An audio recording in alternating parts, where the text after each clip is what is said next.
Bismillahirrahmanirrahim. Assalamualaikum warahmatullahi wabarakatuh. Salam sejahtera dan salam satu Malaysia. Sebelum saya memulakan sidang diskusi, marilah saya memperkenalkan panel-panel kita pada hari ini. Saudari Edina yang merupakan ahli panel pertama. Selamat datang saudari, apa khabar? Khabar baik, saudari. Saya sihat saja. Seterusnya, ahli panel yang kedua merupakan saudara Nabil. Khabar baik, saudari. Selamat datang saudara, apa khabar? Khabar baik.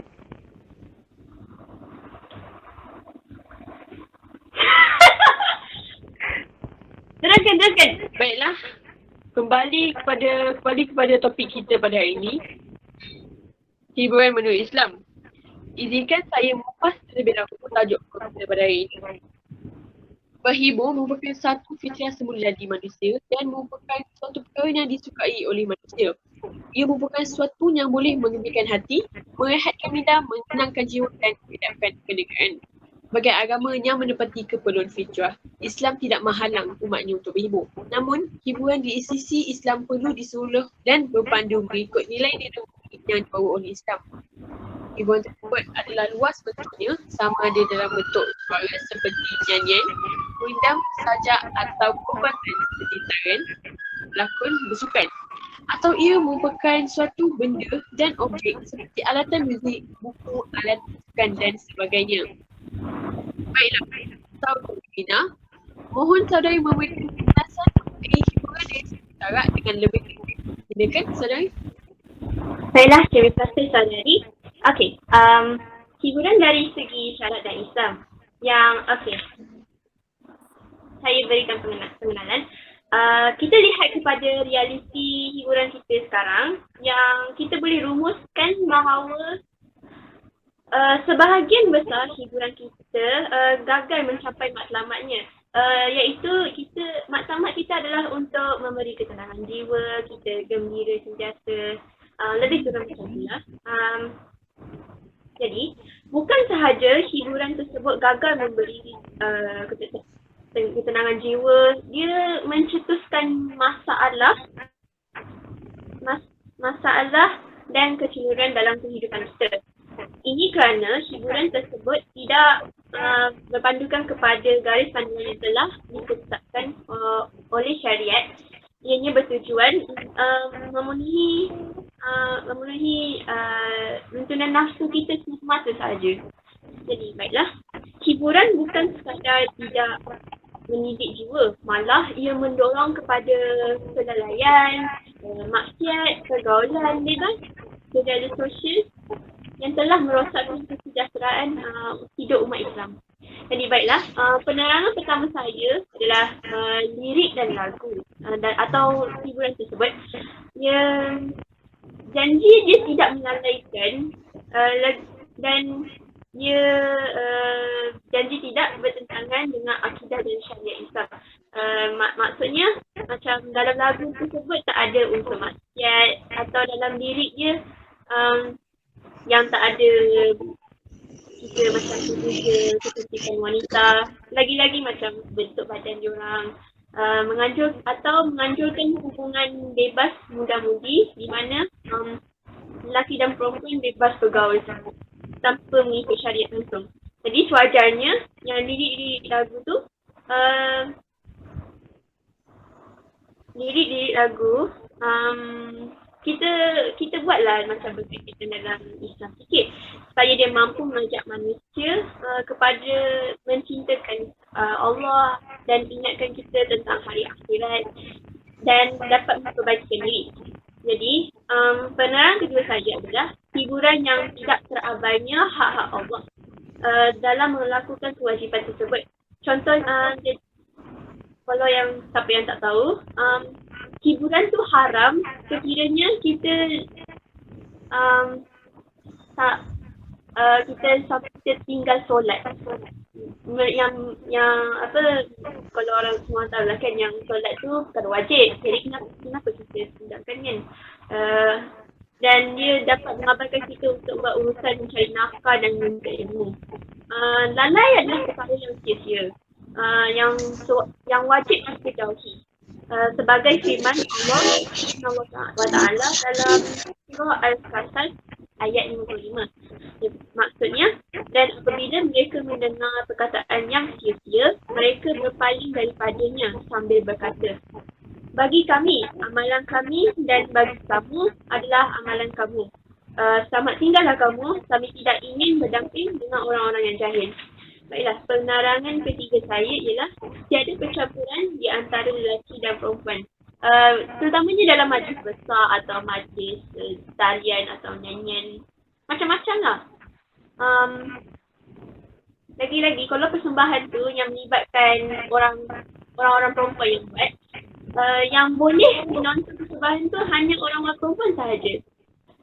Ini untuk mengelakkan daripada timbulnya fitnah atau perkara maksiat yang mungkin akan berlaku dalam majlis itu. Baiklah, penerangan keempat saya adalah dia lebih kurang macam penerangan lain. Dia penyanyi atau orang yang melakukan persembahan itu dan para penonton yang hadir hendaklah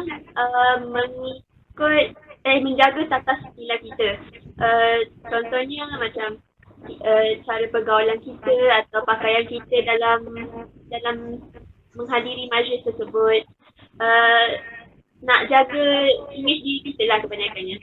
Penerangan terakhir saya adalah kita kalau nak hiburan tu nak yang baik, kita kena hasilkan sesuatu yang tidak mempunyai unsur-unsur maksiat tersebut. Jadi,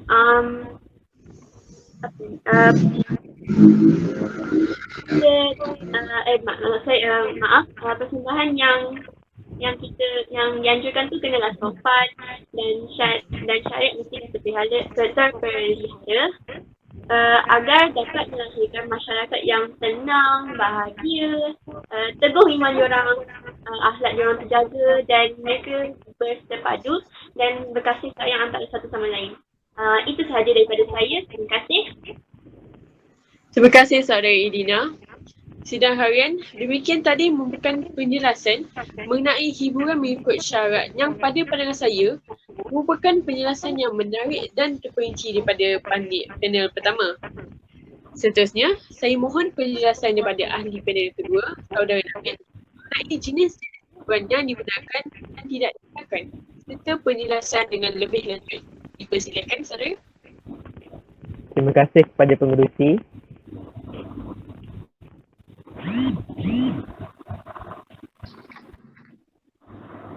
Antara jenis-jenis hiburan yang dibenarkan dalam Islam ialah nyanyian, tarian, persembahan, teater dan sebagainya.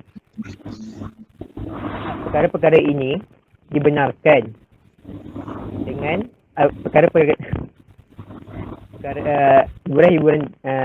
hiburan ini dibenarkan kerana hiburan ini dibenarkan dengan beberapa syarat. Syarat pertama ialah tujuan penganjuran adalah untuk kebaikan. Syarat kedua, semasa mengadakan hiburan, mestilah berpakaian sopan serta menutup aurat. Syarat yang ketiga ialah tidak bercampur aduk lelaki maupun perempuan sehingga menimbulkan fitnah dan merangsang kemaksiatan.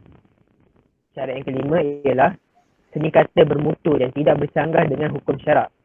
Dan syarat yang terakhir ialah tempat dan gaya persembahan yang tidak mengundang maksiat. Perkara-perkara tersebut adalah perlu. Bukan.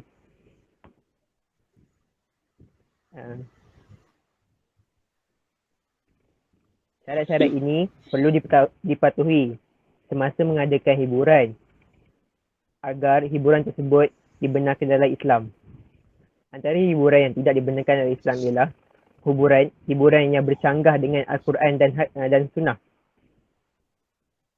Hiburan yang kedua, hiburan dalam bentuk menghina, menjatuhkan maruah atau membuka aib seseorang. Selain itu, hiburan yang menyerupai agama. Selain itu, hiburan yang menyerupai agama lain dari sudut pandangan ataupun ibadah mereka. Seterusnya, hiburan yang tidak mendatangkan faedah sama sekali. Dan yang terakhir ialah hiburan yang mengenakan orang agar mereka takut atau terkejut adalah tidak dibenarkan dalam Islam. Seperti mana baginda Rasulullah SAW bersabda, tidak halal bagi seorang Muslim menakut-nakutkan Muslim lain. Hadis riwayat Abu Daud.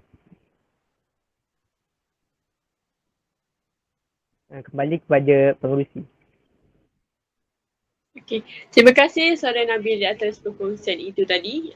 Sidang harian, amalah penting bagi kita untuk mengambil tahu dan mengambil peduli mengenai hukum-hukum dan jenis-jenis yang dibenarkan serta tidak dibenarkan di sisi syarak seperti yang dinyatakan oleh ahli panel itu tadi. Hal ini bagi mengelakkan sebarang perkara yang tidak diingini berlaku. Baiklah.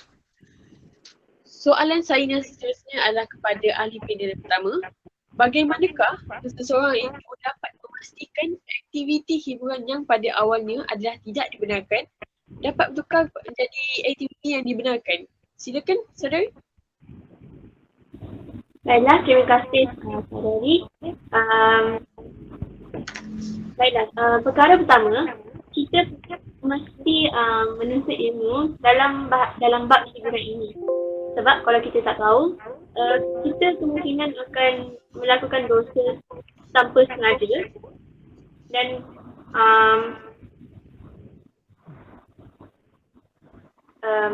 jadi kalau kita nak melakukan hiburan ini yang ada unsur baiknya, kita contohnya sekiranya kita nak dengar muzik, kita anggap yang muzik yang kita dengar tu sebagai dia memberikan kita semangat. Kebanyakannya remaja yang suka dengar muzik yang tak ada lagu, macam tak ada maksud saya, yang tak ada orang nyanyi atau background muzik yang macam menaikkan semangat kita. Terutamanya sekiranya mereka nak ulang kaji. Jadi lepas tu hiburan tersebut contohnya macam bergurau senja atau yang dekat majlis atau contohnya macam yang majlis kita yang dianjurkan macam kita pergi ke artis punya macam dia orang membuat persembahan nyanyian, kita borak-borak, kita saling mengenali, macam tu lah. Jadi yang ketiga,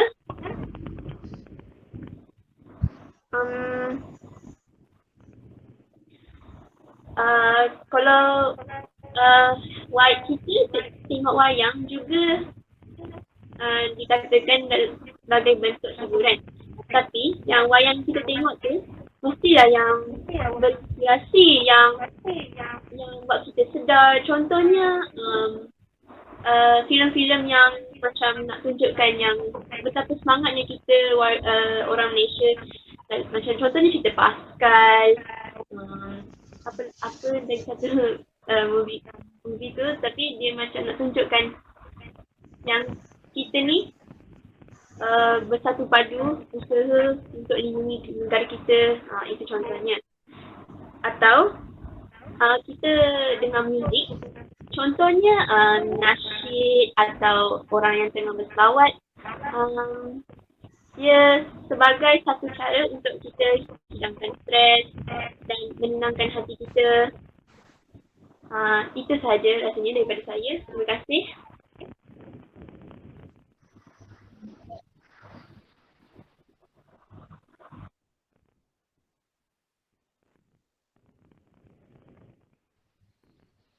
Terima kasih kepada ahli panel di atas perkongsian itu tadi. Sidang mati. Dalam kehidupan seharian, kita terdedah dengan pelbagai-bagai jenis hiburan yang melelaikan.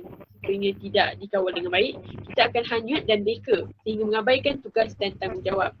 Terutamanya pada generasi muda, iaitu golongan remaja. Di mana zaman remaja merupakan zaman yang sangat menyorokkan bagi setiap individu. Pada zaman remaja, zaman seorang individu sudah semestinya ingin mencuba pelbagai benda dalam kehidupan mereka. Remaja juga cenderung untuk melakukan perkara yang pernah dilihat dan didengari pada zaman dan usia mereka masih ini mempunyai naluri yang besar untuk mencuba sesuatu yang baru. Oleh itu, amatlah penting bagi kita untuk pandai dalam memilih hiburan yang boleh membawa kebaikan dan manfaat. Serta amat penting bagi kita untuk mengelakkan diri daripada melakukan aktiviti hiburan yang boleh menjerumuskan kita ke lembah keburukan. Baiklah, saudara Nabil, boleh saudara menerangkan dengan lebih lanjut mengenai kesan-kesan hiburan kepada masyarakat zaman ini? Silakan saudara. Terima kasih kepada pengerusi. Kesan-kesan buruk kepada masyarakat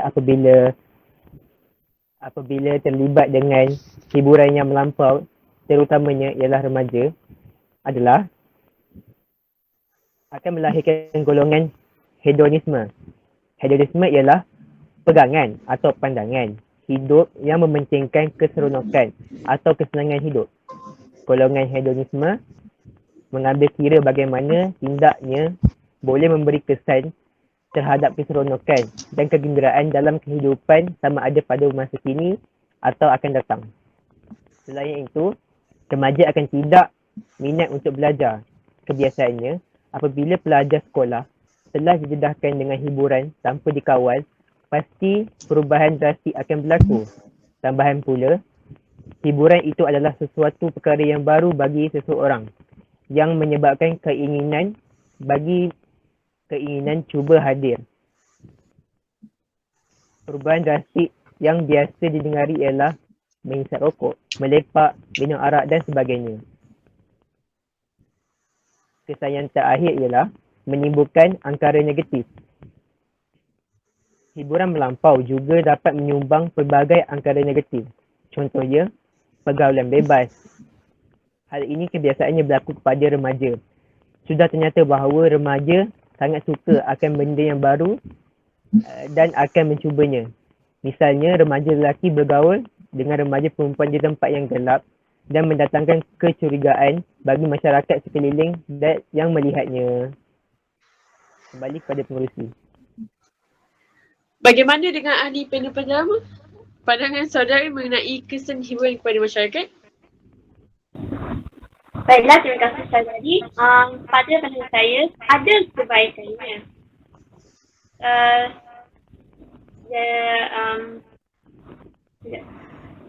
Pada pandangan saya, kita boleh nampak yang hiburan dalam Islam ni, kita dapat lahirkan insan yang sihat jasmani mereka, rohani dan sosial mereka. Insan yang sihat bukanlah yang hanya terhindar dari sebarang penyakit, tapi juga dia terhindar dari permasalahan emosi, perasaan dan isu-isu dalaman yang mungkin yang personal bagi mereka. Jadi malah dalam konteks sosial yang lebih luas, insan yang sihat itu ialah dapat memelihara diri dan mampu berada dalam keadaan yang aman dan damai dalam persekitaran sosial, ekonomi dan politik. Ya. Baiklah, kesihatan rohani, jasmani dan sosial merupakan sesuatu yang bersepadu dan tidak dapat dipisahkan. Insan yang sihat badan, roh dan jiwanya beserta yang sihat sosialnya sahaja yang merupakan insan yang seimbang, stabil dan produktif. Kita boleh nampak ni kepada siapa yang contohnya dekat remaja yang nak menjadi orang dewasa atau orang dewasa yang saya kata macam lebih kurang macam alim lah, yang diorang betul-betul ikut garisan Islam. Usaha manusia untuk mencari kebahagiaan di dunia dan di akhirat ialah dengan menguasai ketenangan jiwa, kesihatan fizikal dan menghindari fizikal dan mental kita. Jadi jasmani yang sihat akan menjamin kecerdasan otak dan minda, ketenangan dan kematangan jiwa, emosi dan perasaan. Dengan itulah kita dapat menghindarkan segala konflik, stres dan emosi-emosi yang negatif. Kebanyakan ni kepada remaja lah sebab diorang dengan masalah keluarga, masalah dalam diri diorang, dengan masalah mereka untuk kawal emosi diorang yang tengah bersinggung dan sebagainya, lebih begitu. Jadi kesihatan jasmani dan rohani akan melahirkan sikap mental yang kuat dan kukuh dan dinamik mereka kreatif dan pantang menyerah dalam menghadapi pelbagai masalah kehidupan. Macam diorang boleh cope atau saya macam diorang bersabar dengan diorang berfikir dengan teliti macam mana nak tangani masalah yang diorang hadapi. Jadi dengan itu juga maka masyarakat akan berselamat dari aktiviti yang memudaratkan. Malah ia juga akan menjadikan insan yang tidak mudah terputus asa. Bahkan imannya menjadi makin kuat dan mantap. Maksudnya macam dia dapat jaga. Jadi maka dengan itu suaranya tidak menjadi kesalahan. Dengan masa kini ingin disemarakkan, tapi hendaklah dibangunkan dalam bentuk dan asuhan yang bersandarkan kepada garis panduan Islam. Itu sahaja daripada saya. Terima kasih. Baiklah, seperti yang kita sedia maklum, sesetengah hobi juga boleh diklasifikasikan sebagai sebuah bentuk hiburan kerana ia boleh mendatangkan kebaikan dan kesenangan kepada kita. Apa pendapat saudara mengenai hal ini? Dan jika saudara boleh berkongsi kepada kami hobi saudara Nabil yang boleh mendatangkan kebaikan dan boleh diklasifikasikan sebagai hiburan. Silakan saudara. Hobi saya adalah memasak. Apabila kita memasak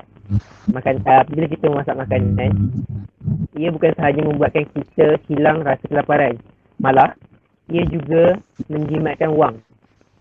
Hal ini kerana jika kita tidak pandai memasak, sudah tentu kita akan membeli makanan di luar. Sebagai contoh, kita membeli makanan dari Foodpanda. Telah saja maklum bahawa membeli makanan di luar adalah lebih mahal kosnya berbanding kita memasak sendiri dengan kita membeli bahan-bahan di pasar.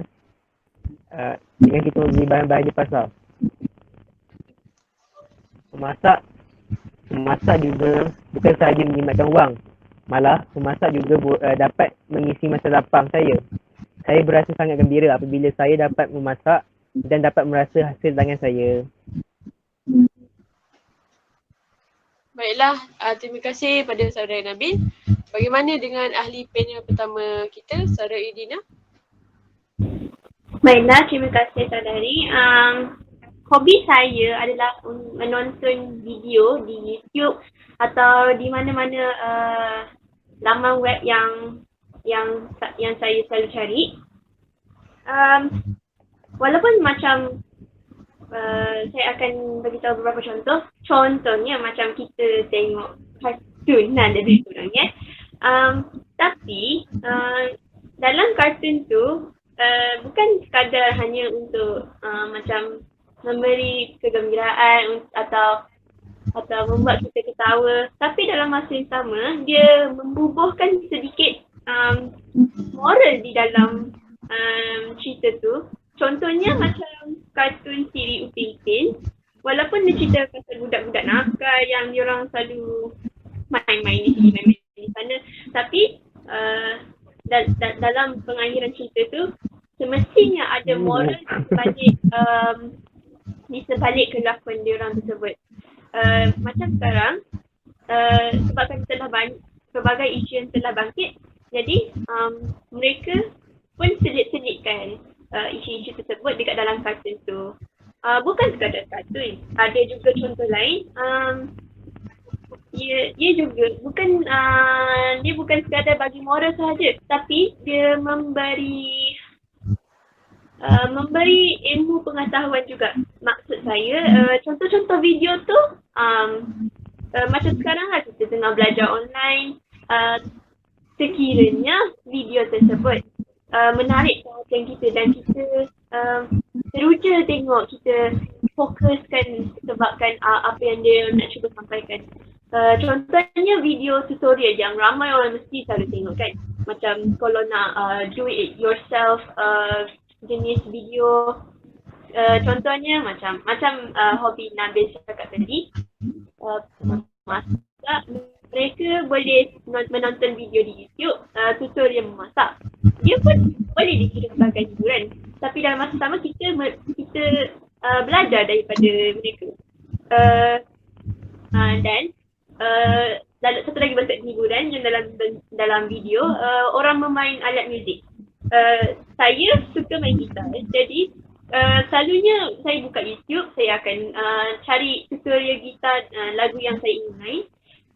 Jadi dalam masa yang sama saya dapat belajar cara orang itu bermain, teliti akan pergerakan jari mereka.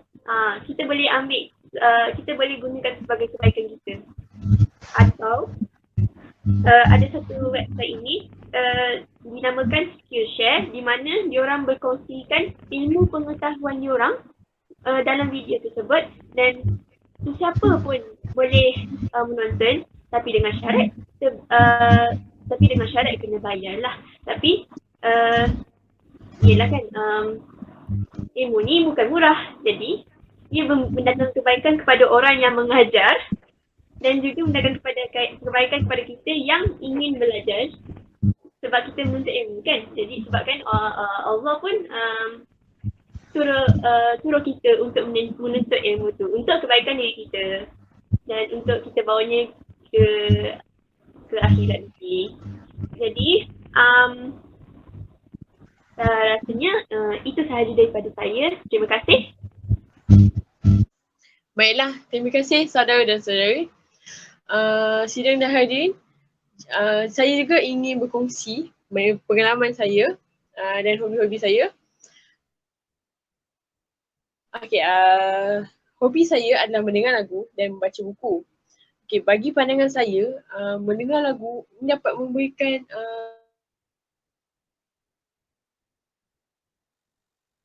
faedah dan dia juga dibenarkan oleh syarak jika lain yang membuat saya berminat dengan hasil karya mereka adalah artis At-Tabiah Sentap, kumpulan artis At-Tabiah Sentap.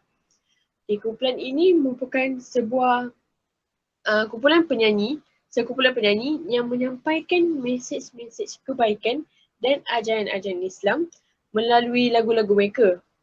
Dan baru-baru ini mereka telah mengeluarkan sebuah lagu yang bertajuk Mazhab Cinta. Okey, Mazhab Cinta ni dia merupakan sebuah lagu yang mengisahkan tentang pengorbanan dan rasa cinta Rasulullah SAW kepada umatnya. Dan lagu ni telah memberikan pengajaran kepada saya lah. Okay. Dan seterusnya, hobi saya seterusnya adalah membaca buku. Saya berminat membaca pelbagai genre buku selagi ia boleh memberikan pengetahuan dan dapat mengisi masa lapang saya. Contoh genre buku termasuklah fiction, buku non-fiction dan buku sejarah-sejarah lama. Okay, contoh buku yang saya baca sekarang adalah buku Hensin, yang bertajuk Hensin, From Jahiliyah to Jannah. Okay, memang ni dia diterbitkan dan ditulis oleh Aiman Bana.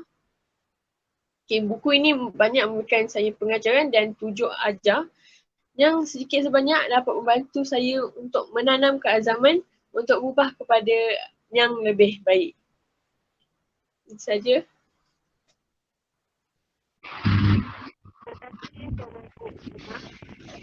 Terima kasih saudara Idina, ahli panel dan kali ini yang dikasih. Demikian tadi perbincangan menarik berhubung dengan murid Islam.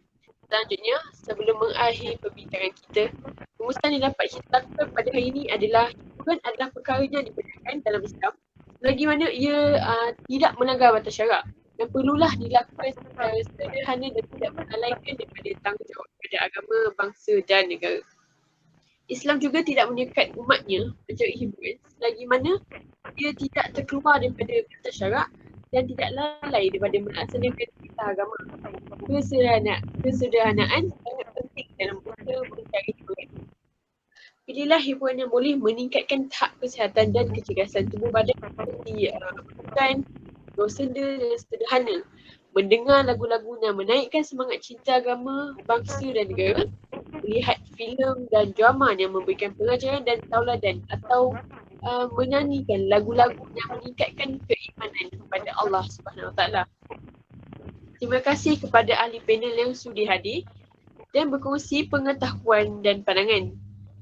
Semoga forum ini dapat membantu melahirkan masyarakat dan umat Islam yang diredai dan diamati Allah. Harapan saya juga, forum ini juga mampu memberikan informasi yang bermanfaat bagi semua hadirin yang dikasihi. Baiklah, sidang hadirin yang dihormati, kalau berjalan dah sampai ke batas, kalau berkayuh dah sampai ke pulau, kalau mendaki dah sampai ke puncak, kita telah sampai ke hujung bicara. Entah sirih, entah sarung, entah kata, salah tutur, entah maksud salah sampai, terimalah salam bersantun. Salam yang minta maaf, salam yang minta ampun. Saya mewakili semua ahli panel mengucapkan setinggi-tinggi terima kasih kepada semua hadirin yang sudi hadir menyaksikan forum kita pada hari ini. Lantaran keterbatasan waktu, saya mohon mengakhiri bicara ini, selanjutnya mohon mengundur diri. Sekian, wabillahi taufiq wa hidayah. Wassalamualaikum warahmatullahi wabarakatuh. Salam sejahtera dan salam satu Malaysia. Waalaikumsalam.